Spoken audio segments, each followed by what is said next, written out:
विनय भाई, जो खबर आ रही है कि अमेरिका ने, ट्रंप ने सीज फायर के लिए कहा, ईरान ने कहा कि कोई सीज फायर नहीं होगी जब तक तुम जो है हमारे मुआवजा नहीं दे देते, हमें ये वादा नहीं कर देते कि भाई हम आप पे दोबारा हमला नहीं करेंगे। ये सीज फायर एक तरफ वो जो कह रहे हैं कि हम 48 घंटे में आपका सारा पावर प्लांट उड़ा देंगे, हॉर्मुज खोलो, वगैरह वगैरह तमाम बातें चल रही हैं। एक तरफ ये भी आया कि स्पेन ने जो है आज अपना 600 सैनिक उसके जो थे इराक में नाटो देशों के वजह से वो वापस बुला लिया कि भैया हमको इस युद्ध में नहीं रहना है, हम जा रहे हैं। ये भी हुआ कि जो जीसीसी देशों का की बैठक हुई, उस बैठक में ये आया कि जो अमेरिका है वो सुरक्षा करने में सक्षम नहीं हो पा रहा है। तो ये सब कुल मिला करके दबाव है ट्रंप पर, इसलिए सीज फायर चाह रहे हैं, या कोई नई चाल है ट्रंप की? ट्रंप तो सुबह कुछ बोलते हैं, शाम कुछ बोलते हैं, पता नहीं क्या बोलते हैं, अमेरिका के लोग भी नहीं जान पाते हैं क्या बोलेंगे। धन्यवाद धनंजय भाई। सबसे पहले तो नव दंपति को हम लोगों की तरफ से भी बहुत बहुत बधाई। और उन्होंने समझा कि हम लोग उनके खुशी में शामिल हों, हम लोग को भी बहुत अच्छा लगा। और जो चर्चा आपने की है वो अमेरिका की, तो हम सब जानते हैं कि ट्रंप साहब जो है बयानवीर हैं, है ना। और ये बयानवीर ऐसे हैं कि इनकी बयानों की जो है के भीतर जो हवा जो है हमेशा रुख बदलते रहती है ना। मुझे जहां तक लगता है कि युद्ध जो है बड़ी खतरनाक मोड़ पर है ना। और ट्रंप साहब का ये जो बयान है कि अमेरिका जो है वो समझौता शांति वार्ता चाहता है, युद्ध रोकना चाहता है, ये बयान उनका जो है वो जो जिसको हम लोग प्रोपेगेंडा और इंफॉर्मेशन वॉरफेयर बोलते हैं, उसके लिहाज से है। और उनकी जो डोमेस्टिक पॉलिटिक्स है उसके हिसाब से है, क्योंकि पेंटागन का तो दबाव है ही, और दूसरी तरफ ये भी दबाव है उनके ऊपर, जो उनके मागा वाले जो उनके सहयोगी है, जिन लोगों ने कहा था कि जिस जिस वायदे के साथ आए थे ट्रंप साहब कि अमेरिका को ग्रेट बनाना है, और उसमें जो अब खतरा दिख रहा है कि अमेरिका जो है पूरी तरह से एक्सपोज हो रहा है। उसकी जो मिलिट्री स्ट्रेंथ है वो बहुत स्ट्रेच हो रही है, उसकी इकोनॉमिक स्ट्रेंथ पे दावा पड़ रहा है। देखिए, आज सुबह एक यूट्यूब पे एक मैंने देखा, उसमें किसी ने बहुत अच्छा कहा कि जो बड़े महाशक्ति होते हैं उनका डिक्लाइन का एक पैटर्न होता है। और उसमें जो है उन्होंने तीन उसका ये किया था, उसमें स्पेन, ब्रिटेन और अमेरिका का किया था। उसमें एक जो इम्पोर्टेंट बात वो थी कि जब आप बहुत ओवर स्ट्रेच करते हैं अपनी इकोनॉमी को, और फिर उसके बाद आप अपनी जो है करेंसी को डिवैल्यूट करने लगते हैं, उसके बाद फिर जो है आपकी जो अपने देश पर जो है प्रोडक्शन के लिए निर्भर नहीं होते हैं, आप इंपोर्ट पर निर्भर होते हैं। और तो धीरे धीरे क्या होता है कि आपकी फिर वो क्रेडिबिलिटी जाती है, फिर वो सारे वो डिक्लाइन शुरू हो जाता है। और ये पैटर्न स्पेन में भी था और ब्रिटेन में भी था, और फिर उसके बाद आज हम अमेरिका का वो पैटर्न देख रहे हैं। तो ये जो उनका जो बयान है वो उनके डोमेस्टिक मार्केट के लिए है, जो उनके विरोधी है उनके लिए है, और अपना उनका फेस सेविंग भी है। ईरान ने एक ढंग से उनकी फेस सेविंग कर ली। ईरान के भी लीडर्स के लिए ये बड़ी जो कठिन घड़ी है। कोई ईरान में एक तो आज टॉप लीडरशिप जा चुकी है, आईआरजीसी जो है जिसकी ट्रेनिंग जिस हिसाब से है वो बिल्कुल इंडिपेंडेंटली फंक्शन कर रहा है। और हम देख चुके हैं कि कई मौके पर जो है जो पॉलिटिकल लीडरशिप है उसके बयान से अलग जो है आईआरजीसी का वो रहा है ना। चाहे वो गल्फ कंट्रीज पे अटैक को लेकर के हो, तो वो अब जो है वो ईरान की तरफ से जो पॉलिटिकल जो लीडरशिप जो बची कुची है उसने मोर्चा संभाला है। आपने देखा होगा कि पिछले पजिस्कियां का जो राष्ट्रपति जो वहाँ के, उन्होंने एक बार ये भी बयान दिया कि वो भाई वो जो है रिजाइन करना चाहते हैं, है ना। और बाकी तमाम चीजें। और अब जो निशाने पे है जो अमेरिका कह रहा है, क्योंकि अमेरिका की हालत बहुत मतलब जिसको बोलते हैं सांप छुछुंदर वाली हो गई है ना। अ, क्योंकि जिस जिद पे ईरान है और जिस जिद पर इज़राइल है, क्योंकि दोनों के लिए जो है वो अस्तित्व का संकट है। इज़राइल भी ये समझता है कि अगर इस हालत में अगर लड़ाई बंद होती है और हम ईरान को छोड़ देते हैं, तो फिर हम कभी ईरान को काबू नहीं कर सकते, है ना? और ईरान को भी पता है कि यहाँ से जो है हम लड़ाई को जीते बगैर पीछे नहीं जा सकते, है ना? वो खतरा जो मुझे सबसे ज़्यादा लग रहा है वो ये कि ये बिल्टअप जो है, इस बिल्टअप के माध्यम से कहीं जो है इज़राइल या अमेरिका या जो है टैक्टिकल न्यूक्लियर वॉर में नहीं जाए, है ना? और अभी जो हमला हुआ है वो तो शायद मैसेज है कि भाई हमारे लिए ये कोई सेक्रेड काऊ नहीं है, हम वहाँ अटैक कर सकते हैं, है ना? और ईरान ने भी अपने तेवर जाहिर कर दिए कि भाई मेरे लिए फिर जो है कोई भी सीक्रेट काऊ नहीं है, कोई रहम दया नहीं है ना? तो हम जो है वो तेल के उसको तो नष्ट करेंगे ही, हम पानी का वो संकट कर देंगे कि हम डूबेंगे तो सबको लेके डूबेंगे, ठीक है ना? देखिए आगे आने वाले समय में तो पानी का संकट होगा, खाने का भी संकट होगा, क्योंकि जो हमारा जो जो फर्टिलाइजर है और ये सब जितनी चीजें जो एग्रीकल्चरल के लिए लग रही है, उसका बहुत बड़ा अंश जो है वो गल्फ कंट्रीज के आयात पर निर्भर है। और वो जब प्रभावित होगा तो आगे जो है फूड प्रोडक्शन प्रभावित होगा और फूड सिक्योरिटी प्रभावित होगी, है ना? जितनी छोटी इकोनॉमी है उनके लिए और भी ज्यादा संकट है ना? क्योंकि उनको शॉक एब्जॉर्ब करने की उनकी क्षमता कम है, उनके रिजर्व कम है, तो उनके लिए और बड़ा संकट है। इस लड़ाई में देखिए कौन किसके साथ है और किस तरह की चाल चल रहा है ये समझना बड़ा मुश्किल है। देखिए अमेरिका भी जो है अगर एलपीजी दे रहा है हमको, ठीक है ना, तो उसके तार को हम लोग समझ सकते हैं कि इसी इसी बीच में जो है हमारे अंबानी साहब वहाँ बड़ा प्लांट खोलने की बात कर चुके हैं। इसके पहले अडानी के खिलाफ तमाम मामले वो थे ही, ठीक है ना? और फिर वो ऑपरेशन सिंदूर, डिजिटल, वो तमाम चीजें वो बैकग्राउंड में है। तो और जो लोग इस बीच में समझौता कर रहे हैं, एक चीज जो आपसे बातचीत होने के क्रम में आपने कहा कि ब्रिटेन इसमें समझौते में मध्यस्थता करने की कोशिश कर रहा है। ब्रिटेन, मिस्र और कतर, 3 हाँ देशों के नाम आए। हाँ, तो इसमें तीनों देश में पहले तो मैंने कहा था कि भाई ब्रिटेन की क्या हस्ती है, ब्रिटेन की कोई हस्ती नहीं है, उसके पास में अमेरिका से बात मनवाने की नहीं है। लेकिन बाद में एक और चीज पे मुझे गौर लगा, वो ये है कि आप देखेंगे कि जो गल्फ देशों में जो है लोकतंत्र नहीं है, वहां पे रॉयल्टी है।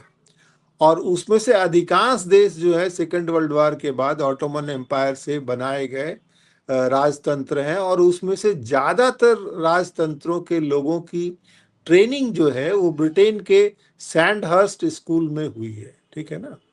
और वहाँ के राजाओं के ब्रिटेन के राज परिवार के साथ बहुत गहरी संबंध रहे हैं। आप कुछ दिन पहले अगर याद होगा तो जब चार्ल्स गए थे गल्फ में तो बहुत सारी तस्वीरें जो है वो राजाओं के साथ वो भी आई थी, ठीक है ना?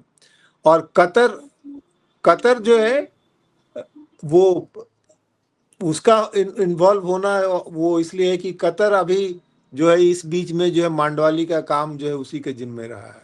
चाहे हमास का मामला हो, चाहे वो इन लोगों का जो अफगान का मामला हो, सारी जगहों में कतर जो है मांडवाली करता रहा है। और जो काम पहले बहुत पहले जो स्थान जो है स्विट्जरलैंड का हुआ करता था, वही काम अभी कतर कर रहा है। हाँ, मिस्र मिस्र का जो कनेक्शन है वो शायद इसलिए है क्योंकि अ, ईरान शिया देश है, और जो फातमी खलीफा जो थे, फातमी वंश के जो अंत में जो वो उनका मिस्र के साथ रहा है। और जो मिस्र की जो अल काहिरा यूनिवर्सिटी जो है उसके जो लोग होते हैं उनकी जो है शिया जो क्लर्जी में सुनी जाती है। हमारे यहाँ भी अल काहिरा से मौलाना आजाद थे, तो उनकी भी उस वजह से साख थी। इसके पहले अल जवाहिरी का भी आपने सुना होगा, अल जवाहिरी का भी अल कायरा से था। तो ये बात तो है कि बैक चैनल से बात चल रही है और सब लोग डेस्परेट हैं, सब लोग डेस्परेट हैं। लेकिन बात ये है कि जो अमेरिका जो है बहुत ही अनरिलायबल और अनप्रिडिक्टेबल देश हो गया है ट्रम्प के उसमें। और अभी जो ये एक सप्ताह जो है, एक सप्ताह बड़ा क्रिटिकल है। और जो जो स्ट्रेट ऑफ हॉर्मुज जो है वो खुलेगा, हॉर्मुज में जो जहाज, जंगी जहाज जाने से नहीं, स्ट्रेट ऑफ हॉर्मुज अगर खुलता है तो इसका मतलब ये है कि ईरान पे बहुत बुरी तरह से जो है नेवल बेड़े के माध्यम से हवाई आक्रमण होगा, ताकि वो जो स्ट्रेट ऑफ हॉर्मुज में जो उसके एसेट्स हैं उसको वो वहां से हटा करके कहीं और ले जाने के लिए मजबूर हो, और तभी वो चीजें होंगी। पर उसके पहले भयंकर जो है विनाश है। तो हम सबको सांस रोक करके देखना चाहिए। बाकी आपने कुछ चीजें कही दी कि हमारे यहाँ चुनाव है, तो चुनाव से पहले हमारे यहाँ कोई उसका असर नहीं होगा, चुनाव के बाद उसका असर होगा। जी, धनंजय भाई। एक और चीज मैं दिखाऊं कि फिर हम आएंगे प्रफुल्ल भाई के पास। देखिए, नेतन्याहू का एक बयान जो है, हालांकि वो कल ही आया है, सुबह में हमने उसका जिक्र भी किया, लेकिन बड़ा खतरनाक बयान है। दूसरी तरफ पुतिन का एक फोटो वीडियो अभी आया है, वीडियो हम नहीं दिखाएंगे, फोटो दिखाएंगे। और देखिए नेतन्याहू ने क्या कहा है वो जरा सुनिए प्रफुल्ल भाई। नेतन्याहू ने कहा है कि इजरायल सिर्फ अपनी लड़ाई नहीं लड़ रहा है, बल्कि वह कट्टरपंथी इस्लाम के खिलाफ लड़ाई लड़ रहा है, जो दुनिया के भविष्य के लिए खतरा है। यह एक चरमपंथी विचारधारा है जिसकी कोई सीमा नहीं है। इजरायल न सिर्फ अपनी रक्षा कर रहा है, बल्कि पश्चिमी सभ्यता की भी रक्षा कर रहा है, ये कहा नेतन्याहू ने। और देखिए, मैं स्क्रीन पर दिखाता हूं आपको एक तस्वीर जो पुतिन की है। और पुतिन जो है वो कुरान शरीफ को गले लगा रहे हैं और कह रहे हैं कि ये, विनय भाई चाहे तो आप भी कमेंट कर दीजिएगा, फिर हम प्रफुल्ल भाई के पास लेके दिए देखिए। और इन्होंने इसमें लिखा है कि राष्ट्रपति पुतिन ने कहा कि पवित्र कुरान को आदर पूर्वक चूमते हैं और कहते हैं कि रूस में इस्लाम का अपमान करना एक अपराध है। ये है। अनम्यूट करिए, अनम्यूट करिए, अनम्यूट करिए। धनंजय भाई, जो नेतन्याहू जो कह रहे हैं ये लंबे अरसे से कहते रहे हैं, अभी उन्होंने दोहराया है। वो पहले भी कहते रहे हैं कि जो इजराइल जो आज झेल रहा है, कमोबेश दुनिया को बाद में झेलना पड़ेगा, ठीक है ना। और अकेला हम देश है इजराइल जो इन तमाम कट्टरपंथियों के खिलाफ लड़ करके रणनीति और टेक्नोलॉजी दोनों डेवलप करता है, ठीक है ना। और वो उसी यूएसपी को उसने इंडिया को बेचा कि भाई तुम भी हमसे कुछ ले लो, तुम भी आतंकवाद के खिलाफ लड़ रहे हो तो ये तुम्हारे भी काम आएगी, हमारे साथ रहोगे तो, ठीक है ना। रूस की बात यह है तो आप देखिएगा कि एक और बात बीच में जोड़ दूं, प्रफुल्ल सर हैं ही, प्रफुल्ल सर ने पहले भी कहा कि जो वेस्ट जो करता है, करने से पहले उसकी इंटेलेक्चुअल भूमिका पहले से बांध देता है। तो देखिए, सैमुअल हंटिंगटन ने पहले से कह दिया है कि जो क्लैश ऑफ सिविलाइजेशन होने वाला है, क्रिश्चियन वर्सेस जो है वो इस्लाम की लड़ाई होगी, और ये सब जो है अनगवर्नेबल है। तो जो अंग्रेजी में एक कहावत है, give dog a bad name and then kill him, तो उस नीति पर वो चल रहा है। रूस का जहां तक देखेंगे, रूस सांस्कृतिक रूप से जो है हमेशा से जो यूरोप से अलग रहा है, और यूरोप की प्रतिद्वंदिता रही है रूस से। क्रिश्चियनिटी भी, अगर, क्योंकि रूस जो है स्लाविक देश है, और पूर्वी यूरोप में जो है तक रूस का प्रभाव रहा था, और स्लावों का अपना नेता पैन स्लाविज्म था जिसको लेकर के पश्चिमी यूरोप बहुत परेशान रहा था। और ईस्टर्न क्वेश्चन जिसको हम लोग बोलते हैं, बल्कन युद्ध का, वो सब तमाम चीजें इतिहास में है। रूस जो है वो जो है वो ऑर्थोडॉक्स चर्च का है, जो इधर के जो रोमन कैथोलिक चर्च के साथ उसकी प्रतिद्वंदिता रही है, वो अलग इससे चलता है।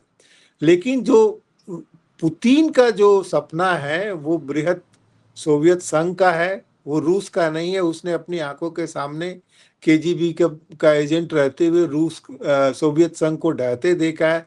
उसका सपना जो है रूस को सोवियत संघ के स्तर पर दोबारा पहुंचाना है, और सेंट्रल एशिया के जो तमाम देश जो उससे बिखरे हैं, जिसमें से मुस्लिम बहुल देश हैं, चाहे वो तुर्कमेनिस्तान, कजाकिस्तान, जो है उज्बेकिस्तान, ये तमाम देश जो है रूस के अंदर थे।